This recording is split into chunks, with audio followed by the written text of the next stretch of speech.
अपनी सच्चाई और परम तत्व के स्वभाव को समझने के लिए ये प्रस्तुत श्लोक मुझे बहुत ही प्रिय रहा है। श्रीमद् भगवद गीता 4 अध्याय 11वां श्लोक।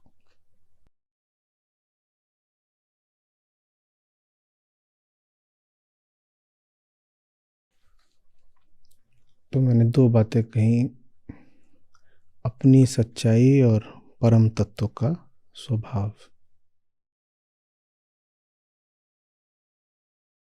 और ये दोनों बातें निश्चित रूप से एक ही हैं।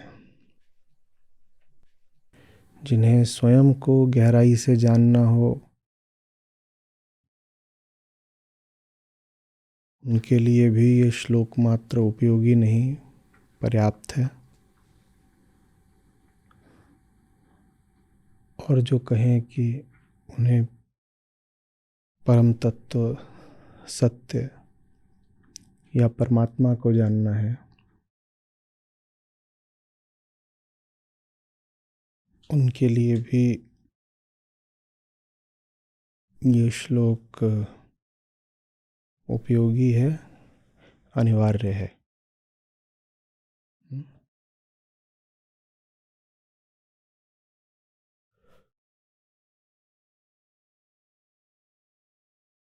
तो दो सिद्धांत हैं जो हम समझ लेंगे और उसके बाद श्लोक एकदम ही स्पष्ट हो जाएगा। पहला, पारस्परिकता का सिद्धांत। लिख लीजिए, प्रिंसिपल ऑफ रेसिप्रोसिटी। और दूसरा लिखिए, आत्मपरकता या आत्म सापेक्षता का सिद्धांत। Principle of subjectivity. इतनी गूढ़, इतनी गजब,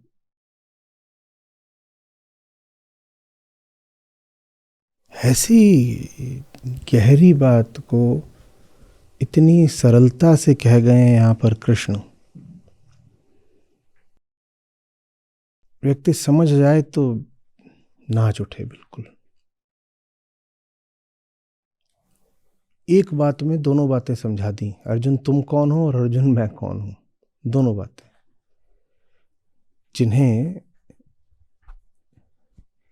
जानना हो कि वो कौन है, उनके लिए ये श्लोक, और जिन्हें जानना हो कृष्ण कौन है, उनके लिए ये श्लोक। एक ही श्लोक में दोनों एक साथ स्पष्ट।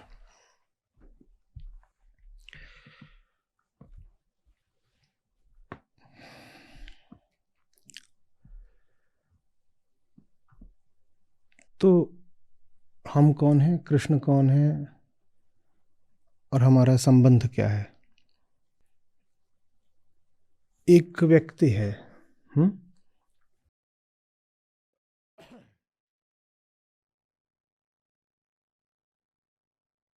बड़ा गुणी व्यक्ति है, कह लीजिए कि आदर्श पुरुष जैसा है। सर्वगुण संपन्न बोलना चाहो तो बोल सकते हो।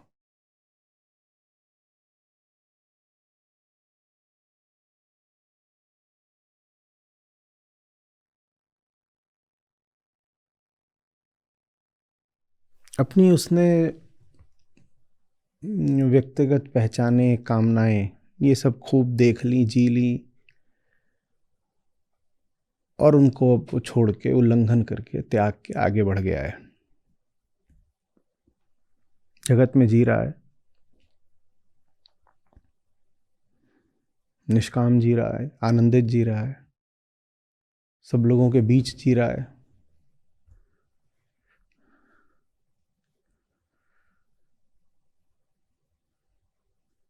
अपना उसके पास अब कोई मंतव्य या स्वार्थ बचा नहीं है, निजता उसकी कुछ है नहीं।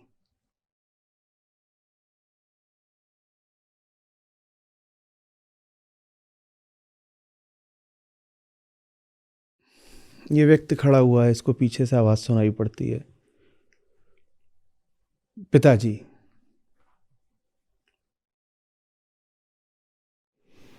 तो ये उत्तर में क्या कहेगा? हाँ बेटा।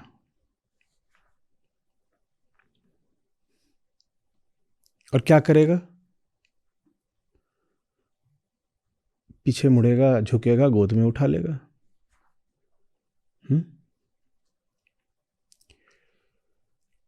इसको आवाज सुनाई पड़ती है, डॉक्टर साहब।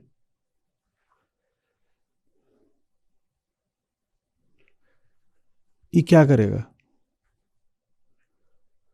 ये कहेगा हाँ बताओ क्या तकलीफ है, मैं कुछ चिकित्सा करे देता हूँ। बड़ा अद्भुत चरित्र है ये व्यक्ति। हमने कहा सर्वगुण संपन्न है, और सर्वगुण संपन्न होने का मतलब है कि अनंत इसकी पहचानें हो सकती हैं, क्योंकि अब इसने अपनी पहचान त्याग दी है। तो उसने पढ़ रखा है चिकित्सा शास्त्र। चिकित्सक की उसकी एक पहचान हो सकती है, भरपूर उसने जीवन जिया है, मेडिसिन पढ़ी है उसने। तो आप उसको अगर डॉक्टर कह के पुकारेंगे तो उससे आप दवाई पा जाएंगे।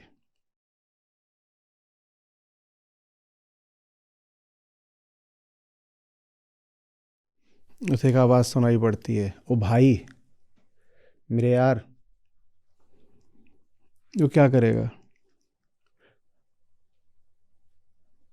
वो बाहें फैला देगा, गले से लगा लेगा।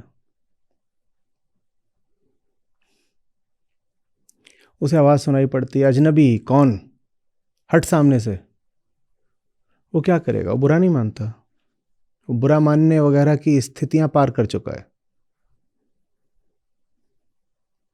आप उसको कहोगे कौन है भाई तू, हट जा सामने से, मैं जानता नहीं तुझे, तो सामने से चुपचाप हट जाएगा।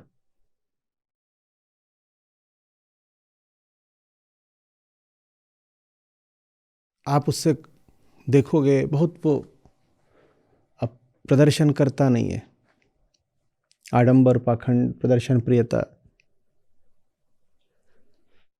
इनके अतीत जा चुका है।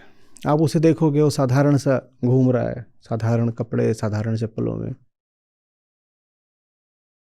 और जैसी हमारी प्रकृति रहती है कि हम किसी के रंग रूप से, कपड़ों से उसकी पहचान बना लेते हैं। तो आपने उसको दिया फटीचर हट सामने से, तो मुस्कुरा के कहेगा हट गया फटीचर, ठीक है। और उसको सुनाई दे कोई कह रहा है तकलीफ में आ गया हूँ, पैसे चाहिए और बहुत सारे पैसे चाहिए, वो कहेगा हाँ एक समय था जब बहुत कमाए थे, हैं पैसे, बताओ कितने चाहिए।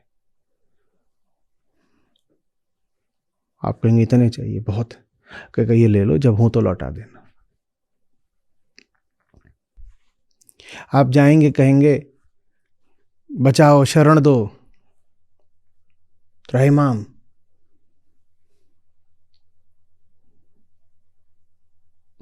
तो कहेगा बताओ क्या तकलीफ हो गई, डरो नहीं, मेरी छाया में हो। आपने कहा वो आ रहा है पीछे, वो मार देगा, तो मुस्कुराएगा, बोलेगा मारने वाले एक समय था, मैंने सबको समझाया था, मारने वाले पहले ही मर चुके होते हैं, डर क्यों रहे हो तुम, आ जाओ बस। पीछे से मारने वाला आ गया, वो बोल रहा है तो या तो इसको छोड़ दे, नहीं तो तुझे ही मारे देता हूं।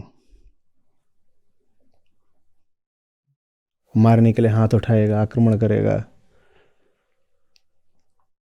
हाथ में चाकू हो सकता है, या घूंसा मार रहा है, जो भी कर रहा है।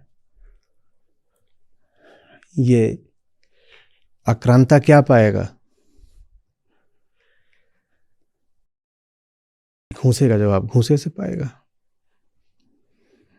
क्योंकि इस वक्त उस बचाने वाले ने किसी को अभयदान दे रखा है, शरण ले रखा है। तो तुम आक्रमण करोगे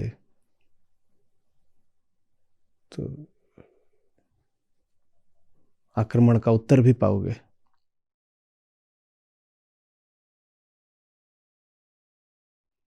बात समझ में आ रही है? और ये सब कुछ हो सकता है महज कुछ घंटों के भीतर भीतर हो रहा हो। कुछ घंटों के भीतर भीतर ही किसी ने उसको सेठ समझ लिया, किसी ने फटीचर समझ लिया, किसी ने भाई बंधु यार समझ लिया, किसी ने दुश्मन समझ लिया, किसी को उस पर प्रेम आ गया,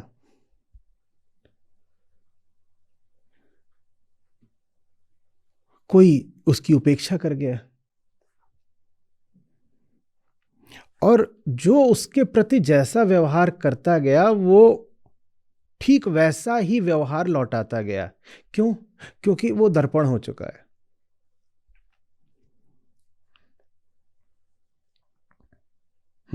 सिद्धांत परावर्तन का जो हो, दर्पण बिल्कुल वही लौटा देता है।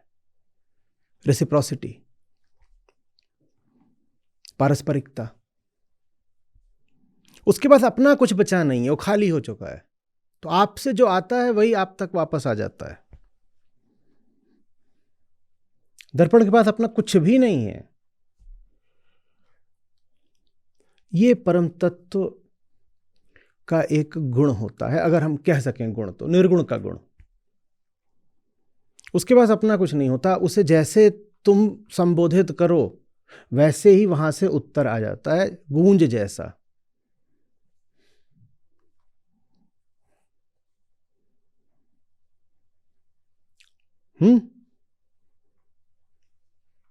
चिल्ला रहे हो, सामने कोई बड़ी पहाड़ी है दीवार जैसी, उसको बोल रहे हो तुम हो, तो उधर से 5 बार लौट कर आएगा तुम हो।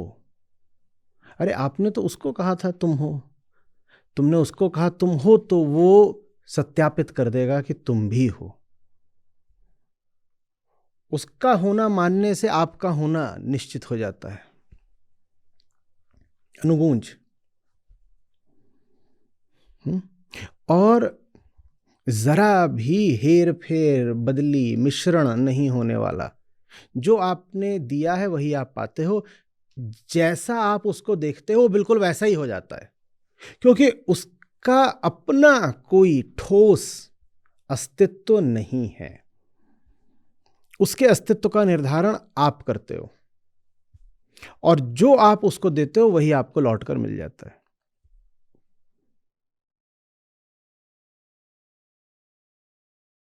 समझ में आ रही बात? वो कौन है? उसको आप कृष्ण कह सकते हो, या आप उसको अपनी आखिरी उच्चतम श्रेष्ठतम आत्यंतिक संभावना कह सकते हो। तो आप कौन हो फिर? आप सेठ हो तो सेठ हो, आप फटीचर हो तो फटीचर हो। वो तो आप पे निर्भर करता है कि आप अपने आप को कैसे देखते हो।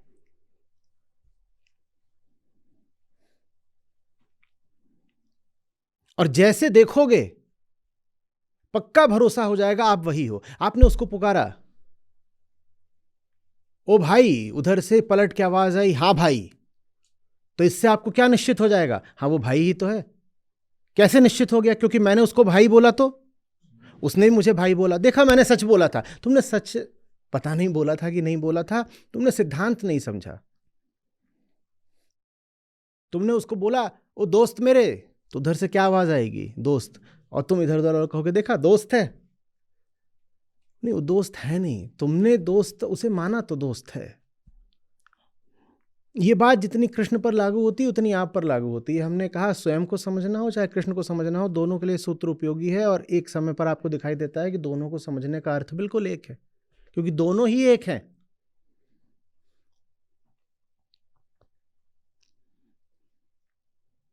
आप अपने आप को जिस दृष्टि से देखोगे आप वही हो जाओगे। आप बोलते रहो अपने आप को, मैं कमजोर हूं, अनुगूंज क्या आएगी, मैं कमजोर हूं, और आप कहोगे देखा पहाड़ियां भी मान रही हैं, सत्यापित कर रही हैं, हां में हां मिला रही हैं, मैंने नहीं बोला। 5 पहाड़ियों से 5 दिशाओं से आवाज आई है अभी, क्या मैं कमजोर हूं।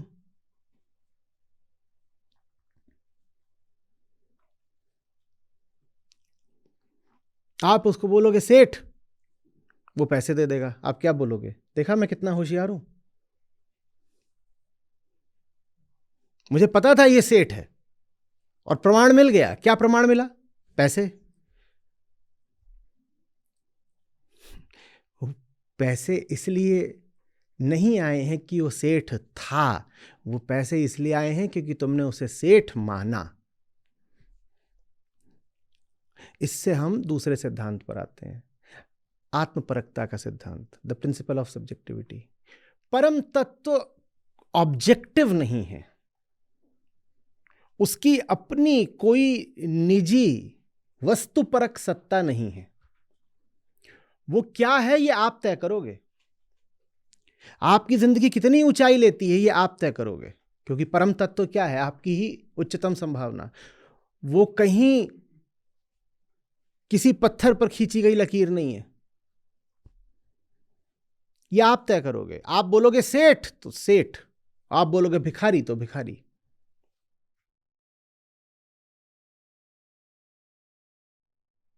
जो हम नोएडा में थे तो इस पर एक बात बोली थी, वो उसका छोटा सा पोस्टर बना के लगा दिया था कि जो परम उसे परम, और जो भरम उसे भरम, छोटी सी बात छोटा सा मरम। तुम बोलोगे सेठ तो बोलेगा हाँ सेठ तो हूं, बोल कितना पैसा चाहिए।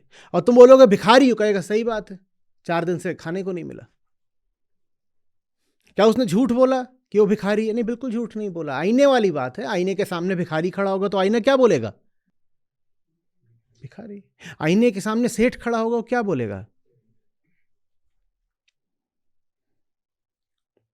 अब इसमें ऋषि अष्टावक्र की बात को भी जोड़ दो कि जगत तुम्हारा अपना ही विस्तार है, ठीक। और कृष्ण कह रहे हैं कि तुम वही हो जो तुम अपने आप को बनाते हो। तो तुम वो होगा जो तुमने अपने आप को बनाया, और जगत है तुम्हारा विस्तार। तो जगत भी जैसा है तुम्हारा, उसको वैसा किसने बनाया, तुमने बनाया। तो माने जीवन और जगत भी तुम्हारे साथ कैसा व्यवहार कर रहे हैं तय किसने करा है, तुमने तय करा है, तुमने तय करा है।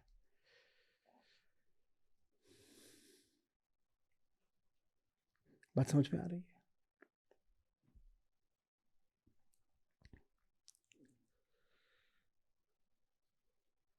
बहुत बड़ी जिम्मेदारी और बड़ी ताकत, अधिकार और कर्तव्य हमें मिल जाते हैं आज के श्लोक से।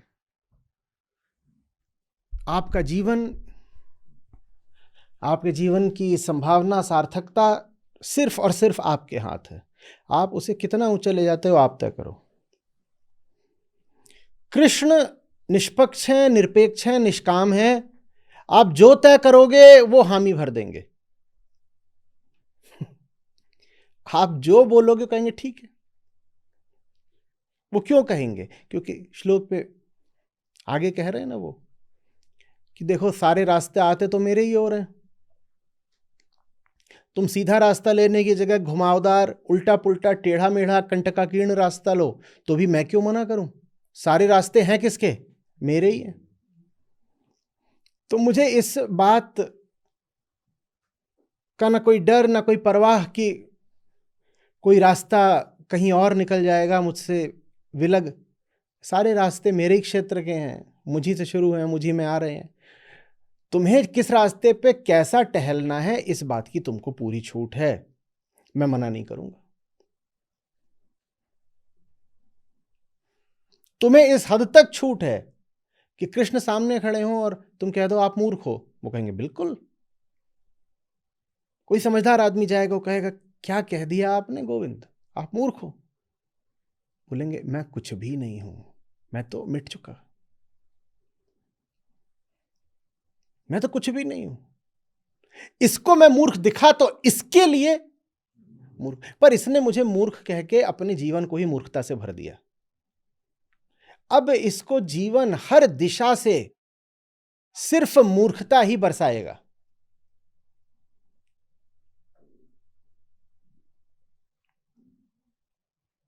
आ रही बात समझो?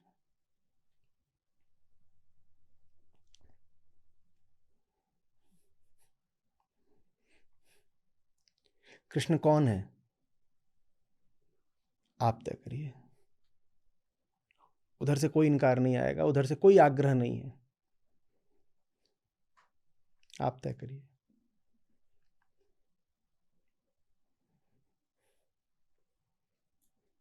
मुक्त ने मुक्ति दे रखी है।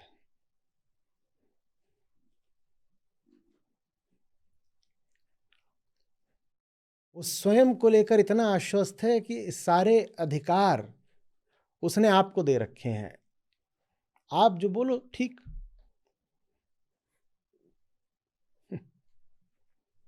हाँ, इतना बस है कि तुम जो बोलोगे वो चीज तुम तक पलट कर आएगी। पहाड़ी के सामने अगर बोल दोगे मूर्ख, तो पहाड़ी क्या बोलेगी? तुम एक बार बोलोगे, पहाड़ी 5 बार बोलेगी। जो भरम उसे भरम।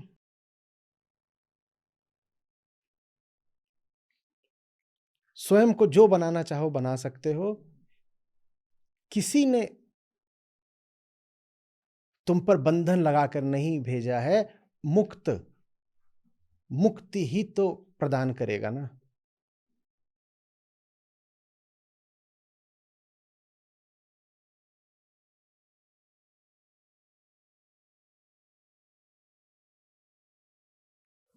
अस्तित्ववाद में सार्त्र का प्रसिद्ध कथन है, एग्जिस्टेंस प्रीसीड्स एसेंस। पता नहीं वो गीता से प्रेरित थे कि नहीं, पर जिसने ये 11वां श्लोक समझ लिया है वो कहेगा सार्त्र गीता की बात कर रहे हैं। Existence precedes essence. बोले एग्जिस्टेंस तो तुम्हें मिल जाता है, पहले ही मिल जाता है। जन्म लेते ही मां के गर्भ से तुम्हें एग्जिस्टेंस, अस्तित्व तो मिल जाता है, एसेंस नहीं मिलता। एसेंस तुम तय करते हो। एग्जिस्टेंस मिल जाता है, एसेंस तुम्हें तय करनी होती है।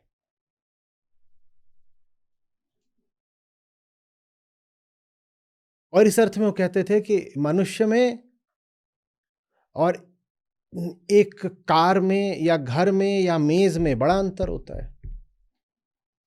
मेज ने जिस क्षण जन्म लिया था उसी क्षण तय हो चुका था, उससे पहले ही तय हो चुका था कि मेज क्या करने के लिए पैदा हो रही है। मेज हवाई जहाज बन के उड़ेगी नहीं, उसकी एसेंस किसी और ने पहले ही तय कर रखी थी। मनुष्य अपनी एसेंस का निर्धाता स्वयं है। एसेंस माने समझ लो जैसे स्वत्व, आत्मा। तुम क्या बनने वाले हो, इसका पूरा हक, चुनाव, अधिकार तुम्हारे हाथ में होता है। ये बात ये मेज नहीं बोल सकती, ये बात ये घर नहीं बोल सकता, ये बात कोई कार नहीं बोल सकती। कोई भी कार पानी का जहाज नहीं बन सकती। अब कोई भी कार अब कंप्यूटर नहीं बन जाएगी, मिक्सर ग्राइंडर नहीं बन जाएगी, वॉशिंग मशीन नहीं बन जाएगी। कोई भी कार बिजली का खंभा अब नहीं बन सकती, क्योंकि उसको बनाने वाले ने उसके भाग्य का निर्धारण कर दिया है। आपके भाग्य का निर्धाता कोई और नहीं है, आप हो। अपने जीवन का, अपनी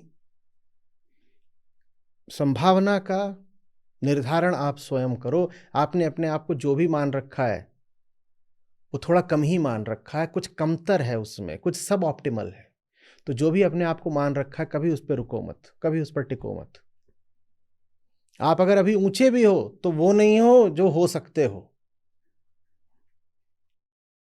जहां आप कहते हो कि आप बुरे हो, चलो वो तो आप खुद ही कहोगे कि बदलना है मुझे। जहां आप कहते हो आप अच्छे भी हो, वहां भी अभी आप वो नहीं हो जो आप हो सकते हो। लेकिन अगर आप कह दोगे सुनो मैं इससे ऊपर नहीं जा सकता, तो पहाड़ी से जवाब क्या आएगा? इससे ऊपर नहीं जा सकता। आप कहोगे देखा, मुझे पहले ही पता था इससे ऊपर नहीं जा सकता। पूरा जीवन ऐसा हो जाएगा, सारी स्थितियां ऐसी हो जाएंगी कि आप जो कह रहे हो वो बात सत्यापित होने लगेगी, वैलिडेट होने लगेगी। और अहंकार को इसमें बड़ा मजा आता है, कहता देखा मैं जो बोल रहा था वही सिद्ध हो गया ना।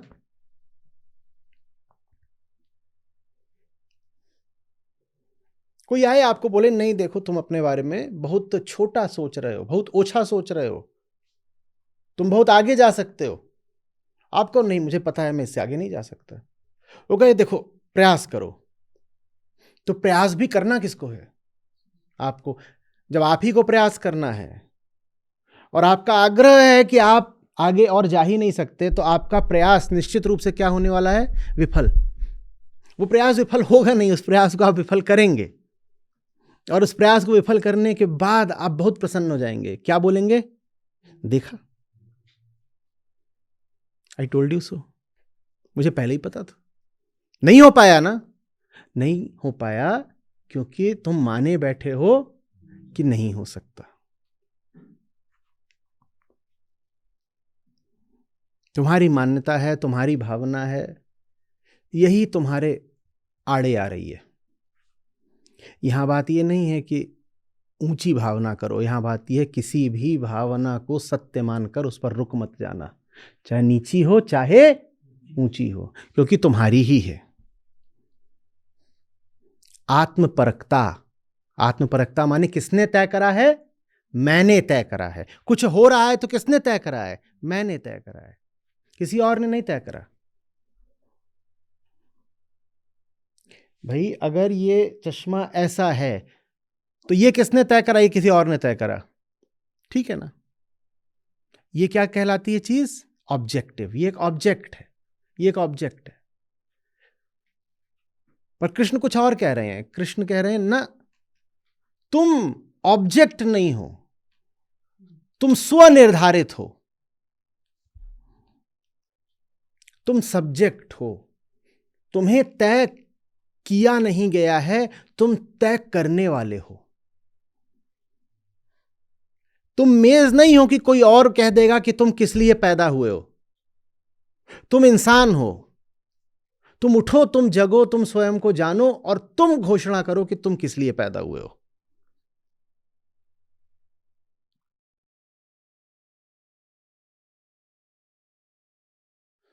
समझ में आ रही है बात? पूरी आजादी, पूरा अधिकार, पूर्ण स्वतंत्रता। कोई चेहरा आपका आखिरी चेहरा नहीं है, कोई मंजिल आपकी आखिरी मंजिल नहीं है, कोई शब्द आपका आखिरी शब्द नहीं है, कोई विचार नहीं आपका आखिरी है, कोई भाव आपका आखिरी नहीं हो गया। आप जो कुछ भी हो आप उससे आगे जा सकते हो, और आगे जहां गए हो वो भी आखिरी नहीं हो गया।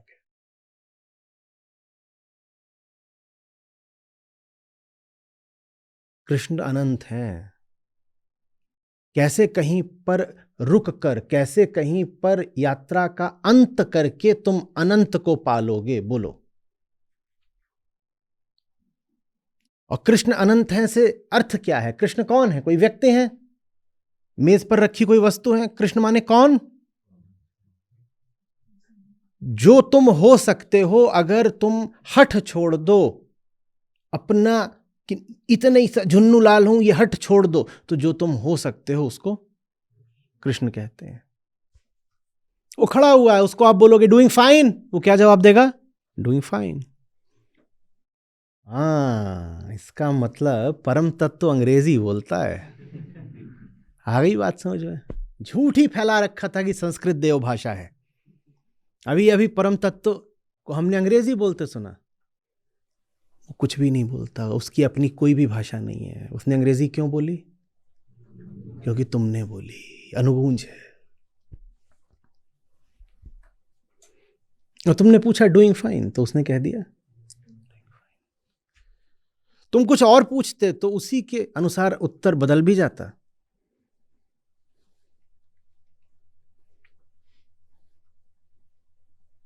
थर्रा देने वाली आजादी है ये, रूह कपा देने वाली जिम्मेदारी।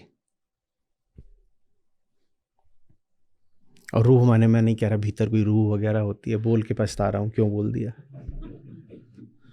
रूह मैं बोलूं तो उससे क्या आशय है? अहम, बस। भारी जिम्मेदारी की बात है। एक अर्थ में आप रचयिता हो, आप जो बोलोगे वो हो जाएगा। सोच समझ के बोला करो। एक दिन था जब झुन्नूलाल ने पहली बार बोला था मैं झुन्नूलाल हूं, और नतीजा क्या हुआ? वो झुन्नूलाल हो गया। कुन फाया कुन। वैसे उसने बोला था let there be Jhunnu. Bible में कहते हैं God said and then he said let there be light. But then you are the composer of your own life. तो झुन्नुआ एक दिन क्या बोला था बैठे बैठे? लेट देयर बी झुन्नू, और झुन्नू हो गया। आप भी जो कुछ हो ना, एक दिन था, एक पल था जब आपने बोला था मुझे ऐसा होना है, और आप ऐसे हो गए।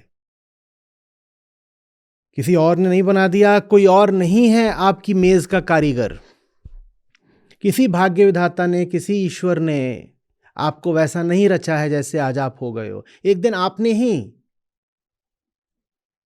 रही होगी कोई पिनक, कोई बेहोशी, कोई नशा छाई होगी, कुछ मदहोशी, और क्या बोल गए? मैं तो। और दसों दिशाओं से यही बात प्रतिध्वनित होकर आज तक गूंज रही है। पूरा जगत आज तक आपको क्या बोल रहा है? और 10 दिशाएं बाहर की होती हैं और एक दिशा भीतर की भी होती है। भीतरी दिशा से भी यही अनुगूंज है, क्या? मैं झुन्नू हूं। और तुम कहते हो देखा हर कोई बोल रहा है। मैं पूछ रहा हूं शुरू किसने किया था? शुरू किसने किया था? शुरू किसी और ने नहीं किया था। सब लोग तुम्हें तुम्हारे नाम से पुकारते हैं, पुकारते हैं। उन्हें तुम्हारा नाम बताया किसने? किसने बताया? किसने बताया? पर हम कितने चतुर हैं, कितने तो काबिल हैं। वाह, निपुणता, स्मार्टनेस। मुझे तुम्हें कैसे पता तुम उदित हो? इसने भी बोला, उसने ही बोला, उसने ही बोला, उसने ही बोला, उसने ही बोला। उनको किसने बोला? ये तो मैं भूल गया, ये नहीं बताऊंगा। उनको किसने बोला? उनको सपना आया था, उनको किसने बताया? किसने बताया? हाँ, तो एक दिन तुमने ही बोला था लेट देयर बी झुन्नू। अरे जब इतना बड़ा हक हासिल था तो यही नामुराद वक्तव्य मुंह से निकलना था, कुछ भी और बोल देते। जैसे यम कह रहे हो नचिकेता को मांग, कुछ भी मांग, और नचिकेता बोले झुन्नू बना दो। ये हमने कांड करा है अपने साथ, झुन्नू कांड। सारे अधिकार हासिल थे, कुछ भी मांग लेते, कुछ भी बन जाते, और बन क्या गए? जो अभी बने बैठे हो, ये बन गए। ये क्या किया?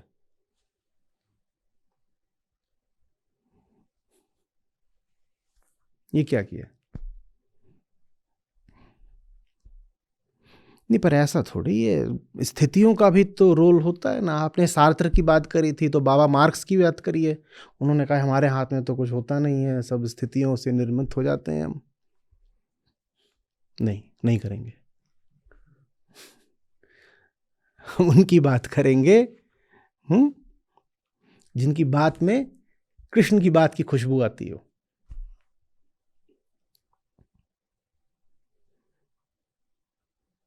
और जहां उनकी बात में आएगी कृष्ण जैसी सुगंध कोई, उनकी भी बात कर लेंगे।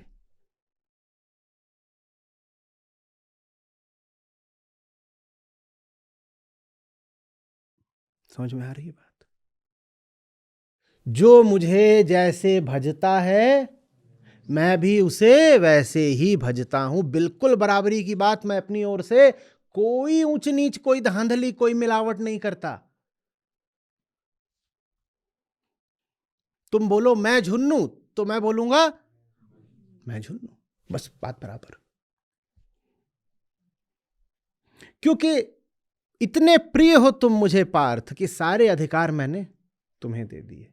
प्रेम में यही करा जाता है, कोई बल प्रयोग नहीं, कोई जबरदस्ती नहीं, कुछ मैंने अपनी ओर से तय नहीं करा। प्रेम में मुक्ति देते हैं ना, आजादी देते हैं। तो जब परम प्रेम करता है तो वो परम आजादी दे देता है। इंसान भी जब इंसान से प्रेम करता है तो सामने वाले को स्वतंत्र करना चाहता है। तो जो परम है, और परम यही इधर, वहां कहीं परम नहीं बैठा हुआ 8वें मल्ले पे, ये परम, वो जब प्रेम करता है आपसे तो वो आपको फिर, चूंकि वो पूर्ण है तो आपको पूर्ण ही आजादी दे देता है। बोलता है अब जाओ, जो बनना है बनो। बोलो क्या बनना है, बोलो क्या बनना है। अरे जो भी बनना था ये काहे को बन गए? माने ये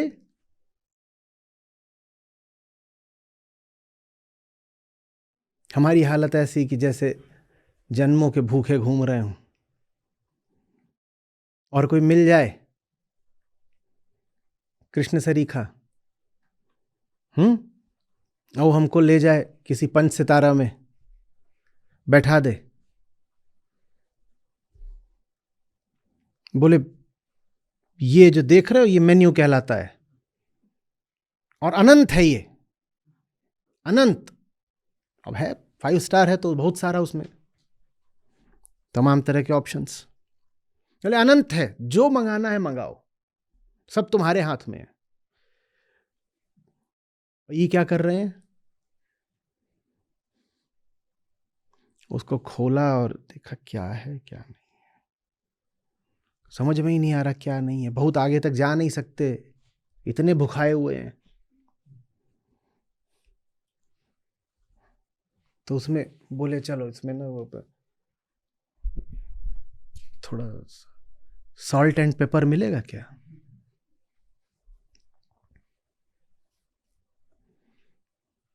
लो भाई, क्या क्या नहीं मिल सकता था और क्या मांग लिया।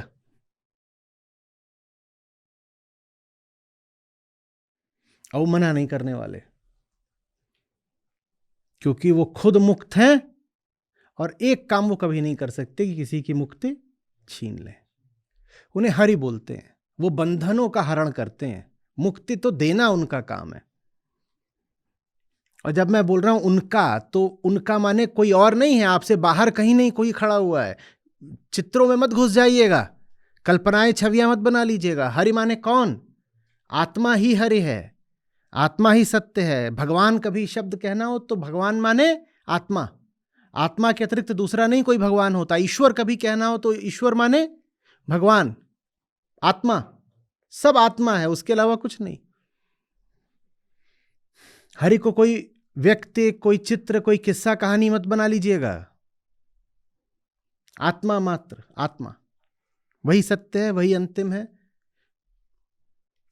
कोई भी शब्द आपके तरफ आए जो उच्चतम की ओर इशारा करता हो, तो उस शब्द का पर्याय आप आत्मा को जानिएगा, या उस शब्द को आप आत्मा का ही पर्याय जानिएगा, ऐसे कह लीजिए। आप किन्हीं लोगों के पास जाएं और वो कहें कोई, आप ऐसे ही कुछ नाम बोलिए, कोई नाम बोलिए, कुछ भी बोलो, अंडबंड, प्रकाश अंडबंड है, कुछ भी बोलो। अरे कुटुकू, एक तो आप एब्सर्ड होना भी नहीं जानते हो, हर समय बिल्कुल एकदम तने रहते हो सीध में, टाई वाई लगा करके। बोल दो कि थोड़ी देर के लफंगे हो जाओ तो हो ही नहीं पाते। कुटुकू क्या? तो आप किन्हीं लोगों के पास पहुंचे और वो कुटुकू के बिल्कुल दीवाने हैं, भक्त हैं, कुटुकू के सामने लोटे रहते हैं। और दिल से प्यार करते हैं सचमुच कुटुकु को, तो जान लीजिएगा कि कुटुकु माने और कुछ नहीं, आत्मा। बस उनके पास शब्द दूसरा है। जिस किसी को भी उच्चतम मानकर संबोधित किया जा रहा है वो आत्मा ही है। फर्क नहीं पड़ता कि किस नाम से संबोधित किया जा रहा है, उसको उच्चतम माना ना तो आत्मा की ही बात हो रही है। चाहे फिर भगवान बोला हो, चाहे ईश्वर बोला हो, गॉड बोला हो, जो कुछ बोला हो, तुम्हारी भाषा में, तुम्हारे समुदाय में, तुम्हारे पंथ में, तुम्हारे मजहब में जो भी शब्द होता हो, सब शब्द वास्तव में आत्मा के ही समानार्थी हैं, पर्यायवाची हैं और कुछ नहीं है। वो आत्मा के अतिरिक्त 5-7 अलग अलग सत्य होते हैं क्या? तो आत्मा यदि सत्य है तो तुम जिसको भी सत्य मानते हो कौन हो गया? आत्मा। तो मैं हरि बोलूं तो क्या समझना है? आत्मा। तो क्या क्या तो नहीं मंगा सकते थे, और क्या मंगाया है? और वो लेके आ गया ट्रे में, लीजिए यही मांगा था, चाटो अब इसको।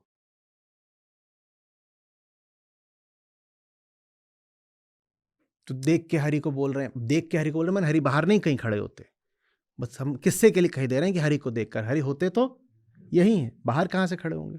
बाहर तो जो कुछ खड़ा होता है वो अहम का विस्तार होता है ना? ये अच्छे समझते हो ना सिद्धांतों को? बाहर जो कुछ है वो किसका विस्तार है? अहम का विस्तार है। तो हरि बाहर कहां खड़े हो जाने? तो एक मौका और मिलेगा। अब करुण भी बहुत है, जो अनंत हो जाता है उसमें करुणा भी अनंत हो जाती है। तो हरि क्या बोले? हाँ ठीक। तो इस बार मंगाया, इस बार क्या मंगा लिया?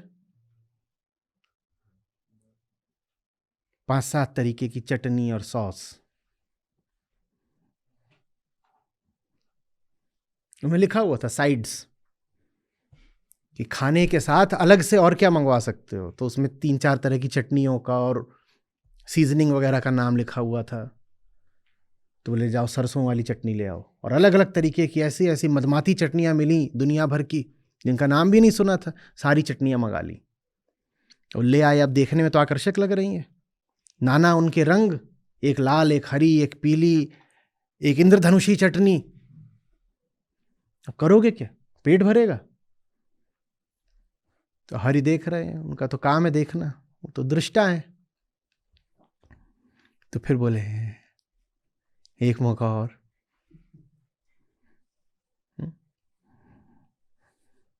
इस बार क्या मंगा लिया?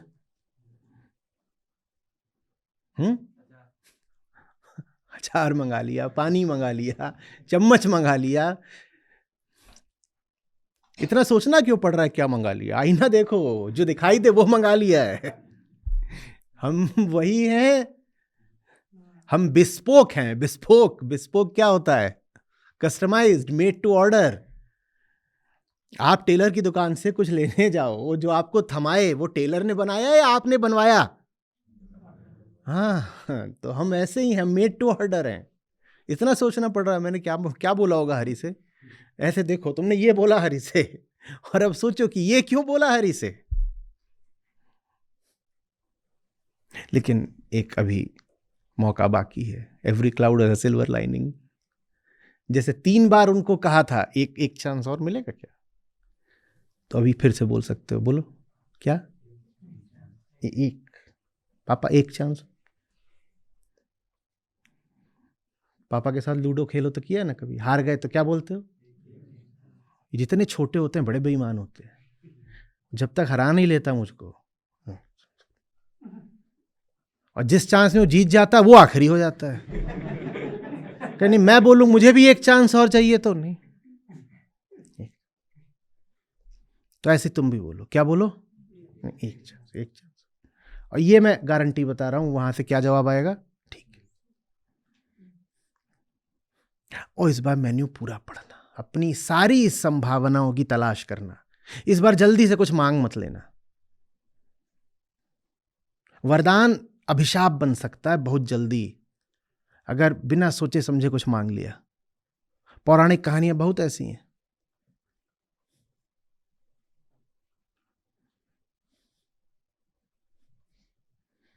और कोई बहुत खास दिन आता है, विशेष मुहूर्त आता है जब मांगने का मौका मिलता है। कब मिलता है मांगने का मौका?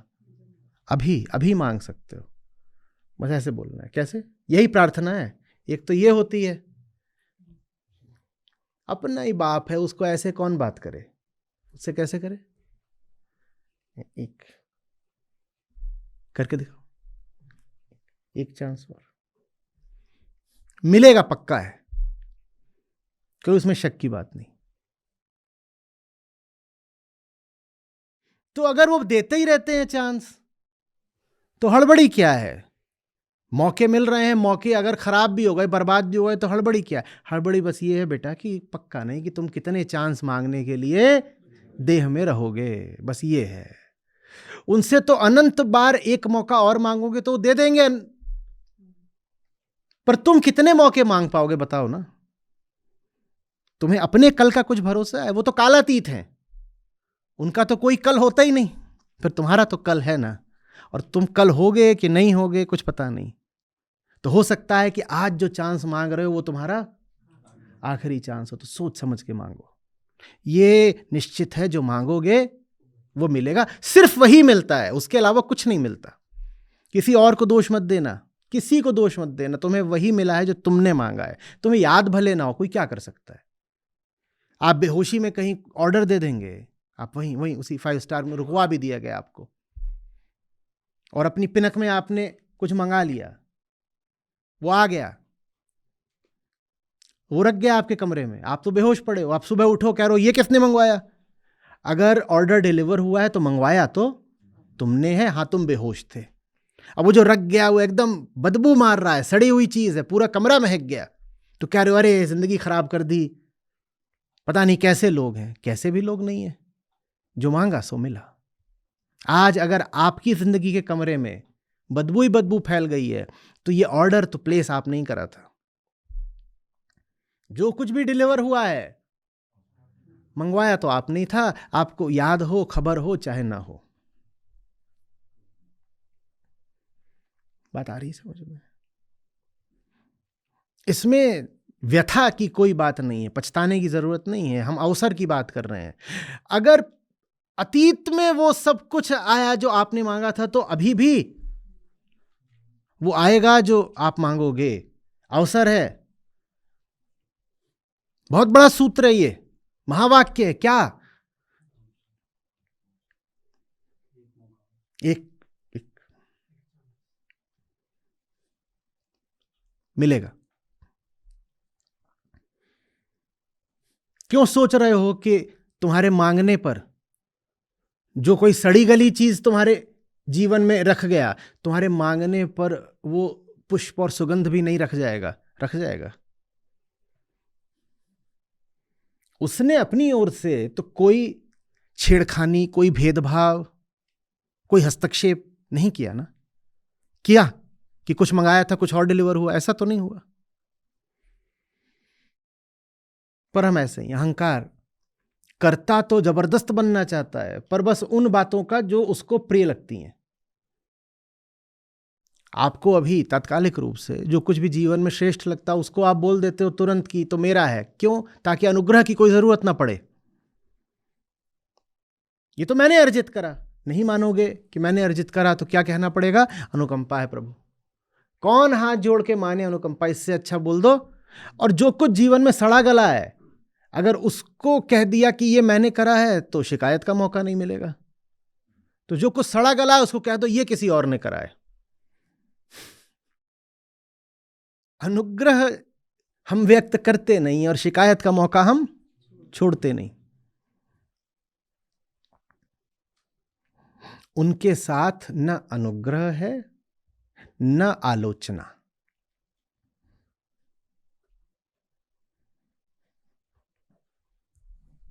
अनुग्रह भी कुछ नहीं है, जो मांगते हो मिल जाता। अनुग्रह क्या? अनुग्रह है भी तो बस इतना ही है कि जो मांगते हो बस वही मिल जाता है, यही है अनुग्रह।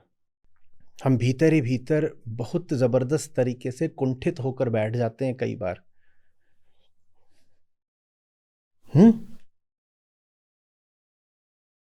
अभी कल ही मुझे किसी ने बोला,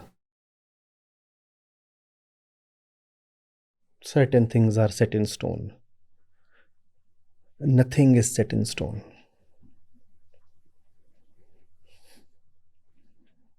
अगर अभी जिंदा हो तो कुछ और हो सकते हो। जिस दिन चेतना समाप्त हो गई उस दिन जान लो कि बदलने का अवसर भी समाप्त हो गया। जिस दिन तक ये देह चैतन्य है उस दिन तक सारी संभावनाएं खुली हुई हैं। मत कह दो कि आखिरी बात अब कही जा चुकी, कि मेरी तकदीर का फैसला हो चुका। नहीं,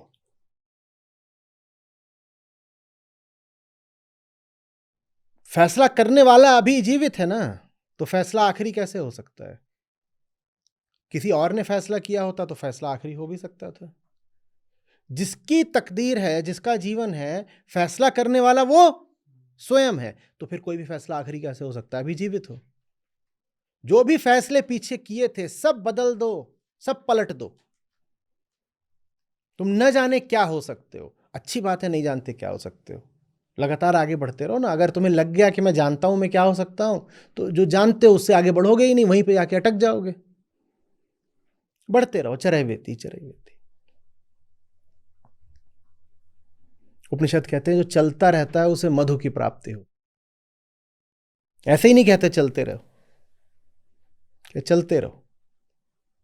मधुता चलने में, आगे बढ़ते रहो, कहीं भी रुक मत जाना, और कभी भी अपने आप को विवश अनुभव मत करना। जीवन के प्रति निराशा का भाव, स्थितियों के सामने समर्पण का भाव कभी नहीं आना चाहिए। सिनिसिज्म नहीं होना चाहिए कि अब तो जो होना था हो गया।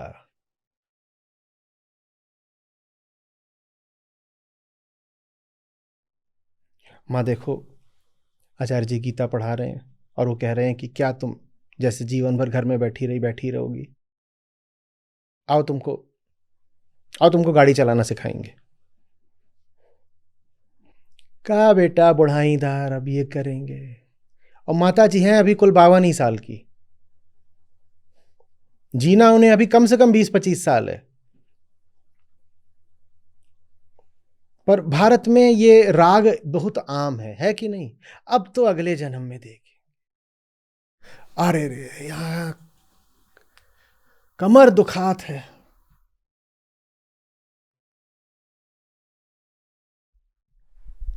जब मरी जाओगे तो कोई तुमसे नहीं कहेगा कि अभी और सुधरो और बदलो। अभी मरे नहीं हो ना, तो चरो, चरैवेति, बढ़ो। चरना माने भैंस होना नहीं होता। संस्कृत में चर का मतलब होता है चलना, जो चरे। यानी चरो, कहे कि चरना शुरू कर दोगे तो भैंस हो भी जाओगे, क्योंकि सब तुम्हारे ही हाथ में है। पूरे सत्र से इतना ही निकला कि दूने हो गए। कैसे? 2 पहले पांव थे, अब 4 हो गए, चरने लगे।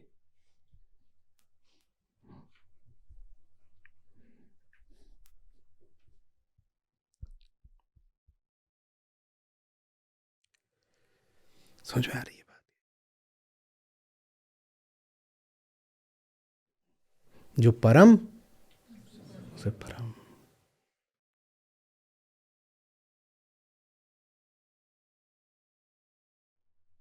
मैंने कहा ये इतनी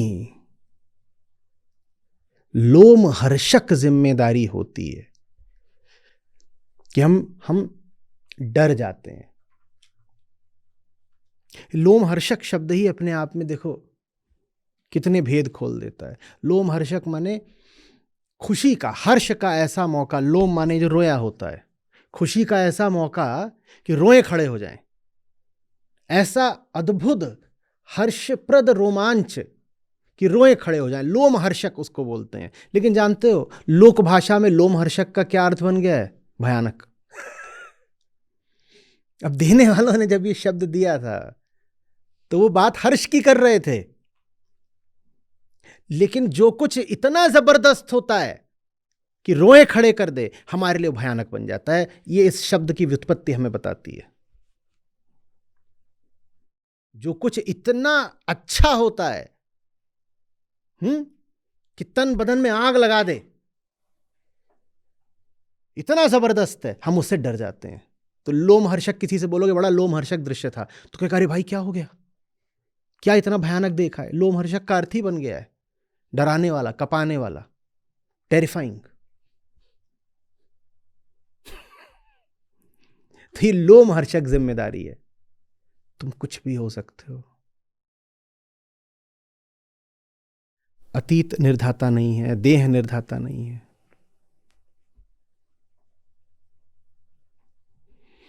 कहीं पर भी रुकने की कोई बाध्यता नहीं है।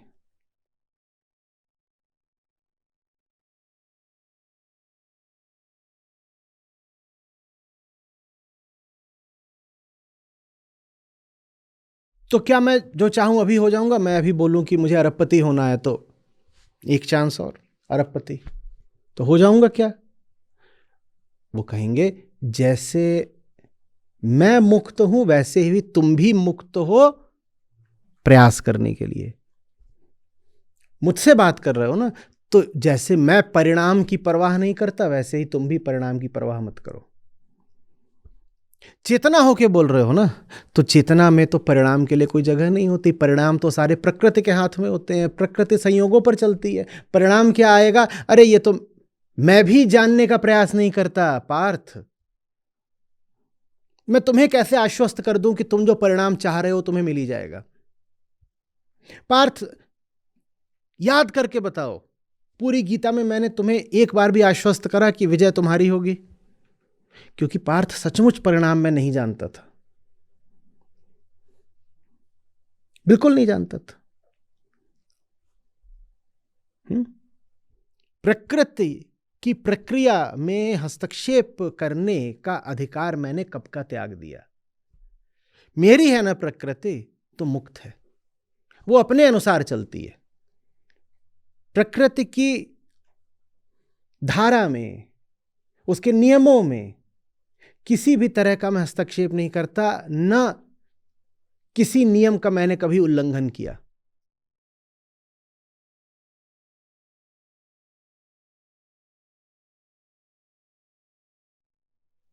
चेतना अपने आप में एक चमत्कार है, उसके आगे मैं कोई चमत्कार कभी करता नहीं।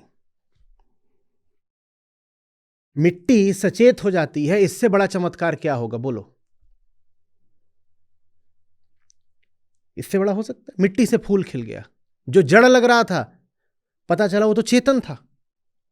इससे बड़ा चमत्कार नहीं होगा, और इसके अलावा कोई दूसरा चमत्कार होता भी नहीं है। तो परिणाम वाले चमत्कार की आशा मत रखना कि एक चमत्कार कर दीजिए, अरबपति बना दीजिए, नहीं। तुम मुक्त हो प्रयास करने के लिए। मैं तुम्हें इतना ही भरोसा दिला सकता हूं कि तुम वर्तमान में जिस स्थिति में हो उस स्थिति से आगे का प्रयास निस्संदेह करा जा सकता है। वो स्थिति किसी ने तय नहीं कर दी कि आखिरी है तुम्हारे लिए, और उसको आखिरी मान करके उसको पकड़ करके जमे अगर तुम बैठे हो तो ये फैसला सिर्फ और सिर्फ तुम्हारा है, किसी को दोष मत देना।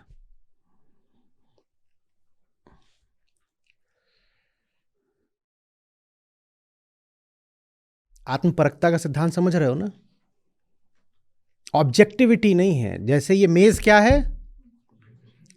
हाँ, आपकी संभावना और परम सत्ता दोनों आत्मपरक हैं। अहम परक भी बोल सकते हो, अहम परक, अहम सापेक्ष। आप तय करोगे कि आप क्या हो सकते हो, आप तय करोगे कि आपकी उच्चतम संभावना क्या, आप तय करोगे। कोई और नहीं बैठा हुआ है फर्नीचर वाला बढ़ई जिसने तय करा हो, कोई नहीं बैठा हुआ। ऊपर से कहीं से कोई नियम लिखकर नहीं आए हैं, कोई संहिता, कोई कमांडमेंट आप पर लागू नहीं होता, कुछ भी नहीं आप पर लागू होता। कोई कहे देखो ये तो नियम बना हुआ है, नियम बना हुआ है।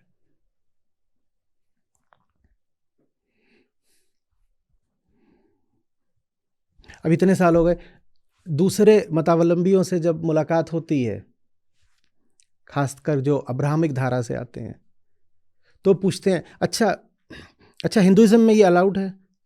अच्छा, वेदांत में ये अलाउड है, वो इस शब्द बार बार कहते हैं अलाउड है। मैं कहता हूं कौन है अलाउ करने वाला? वेदांत में ये अलाउड जैसा कुछ नहीं होता। अब्राहमिक धारा में बहुत होता है कि क्या अलाउड है और क्या नहीं अलाउड है। नहीं, अलाउड अनअलाउड कुछ नहीं, क्योंकि कोई है ही नहीं जो तुम्हारे लिए फैसला करे। फैसले करने के सारे अधिकार तुम्हें ही सौंप दिए गए हैं।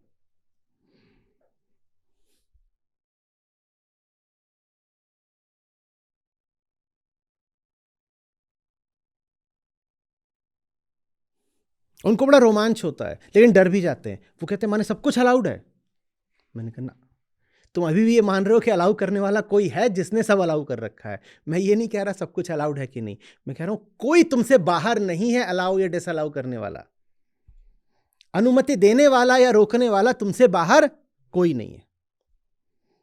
तुम्हें देनी है अनुमति तो दो, और जो तुम अनुमति करोगे तुम्हारा जीवन बिल्कुल। तुम बोलोगे मैं सुअर हूं, तो अपने आप को निसंदेह नाले में ही पाओगे।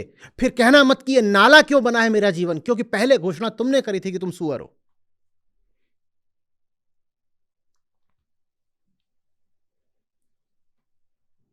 समझ में आ रही बात? कोई और नहीं है बाहर से अनुमति देने वाला या रोकने वाला।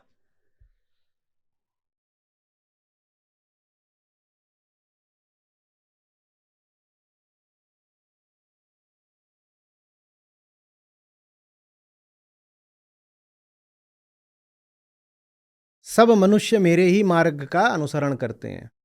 जो भी करोगे अंततः मांग तो मुझे ही रहे हो। सारे मार्ग आने तो मुझ तक ही हैं, बस ये है कि तुम्हारे पास समय थोड़ा है। तुम वो मार्ग चुन लो जो बिल्कुल सीधा हो। आप वहां सामने बैठे हुए हो, एक तो तरीका ये है कि मैं सीधे आप तक आ जाऊं, और मैं बिल्कुल इससे विपरीत तरीका भी ले सकता हूं। मैं एकदम उल्टा चला जाऊं तो भी मैं कहां पहुंचूंगा, यहां से बिल्कुल उल्टा निकल जाऊं तो भी कहां पहुंचूंगा। पृथ्वी गोल है, भूलना नहीं। पृथ्वी गोल है, क्या होने वाला है? ऐसे समझ लो, इसी पे। यहां से यहां जाना था, अब या तो ऐसे चले जाओ, या ये ज्यादा तुनक मिजाज है, ये ऐसे चले, हम तो उल्टा जाएंगे। तो भी ये उल्टा भी जाओगे तो घूम के आओगे तो क्या पाओगे? पहुंच तो वहीं गए जहां नहीं पहुंचना चाहते थे। तो कृष्ण कह रहे हैं जहां भी जाओगे पाओगे तो मुझे ही। बस ये है कि तुम्हारे पास समय थोड़ा है, तो इतना मत बहको। जब सारे रास्ते अंततः मुझ तक ही आने हैं, तो क्यों उबड़ खाबड़ रास्ते चुन रहे हो? क्यों ऐसे रास्ते चुन रहे हो जिन पर तुम्हारी यात्रा पूरी नहीं होगी, मौत आ जाएगी? जीवन मुक्ति से बड़ा रस नहीं है जीवन में। और जीवन मुक्ति तो काल आधारित है ना। जीवन मुक्ति तो इस बात पर आश्रित है कि तुमने जीते जी मुक्ति पाई कि नहीं पाई। बहुत समय तो है नहीं।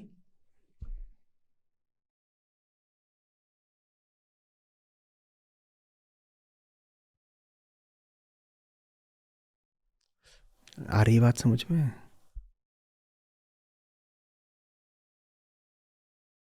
लेट देयर बी झुन्नू लाल, नहीं बोलना। और अगर पीछे बोल दिया तो कोई बात नहीं, क्योंकि नया होने का अधिकार हमें हर पल है। मैं दोबारा अपने आप को रच सकता हूं।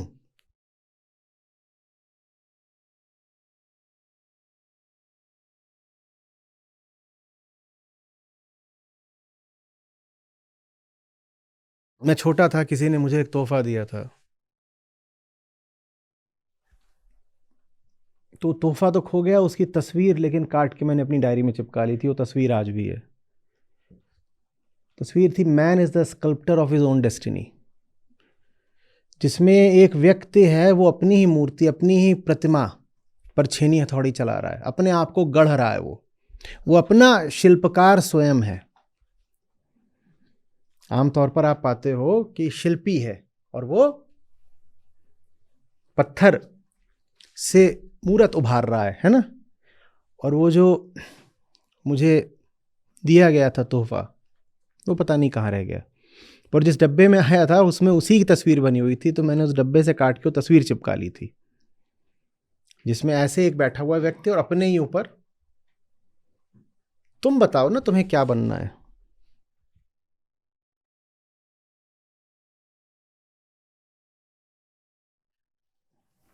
और जो तुम चाहोगे वो हो जाएगा, इसीलिए सोच समझ के चाहना। कामना के प्रति बहुत सतर्क रहना। किसी न किसी रूप में कामना पूरी हो जाती है। सारी दुनिया रो रही है, अरे कामनाएं नहीं पूरी हो रही। वास्तविक समस्या यह है कि कामनाएं पूरी हो रही हैं। लंबे उल्टे रास्तों पर मुझे खोजते धाते हो, रुको साफ देखो भीतर, बोलो किसे तुम पाते हो। लंबे उल्टे रास्तों पर मुझे खोजते धाते हो, रुको साफ देखो भीतर, बोलो किसे तुम पाते हो।